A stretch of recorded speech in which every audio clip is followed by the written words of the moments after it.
Users are your company's team members, and they are imported using their email addresses.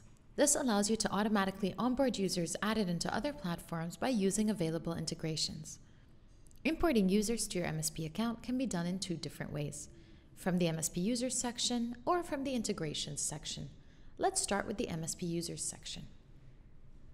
Start by logging into the desktop app. Click on the Enterprise portal, select MSP Users, and click on Import Users. Here, you can select the method you wish to use to import users.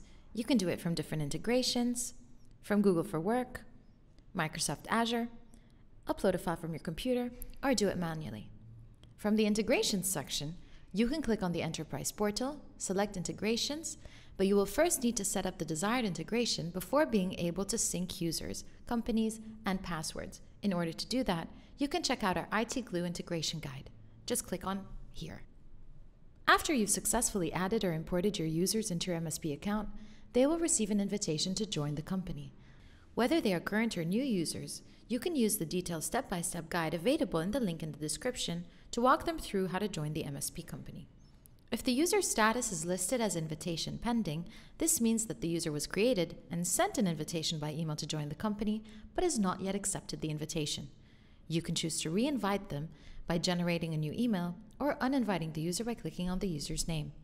Once the user has accepted the invite, the invitation pending badge will disappear. If the user is an admin, it will be replaced by administrator green badge. For a more detailed look on all the import methods available, please check out the link in the description. Congratulations, your users are now on board.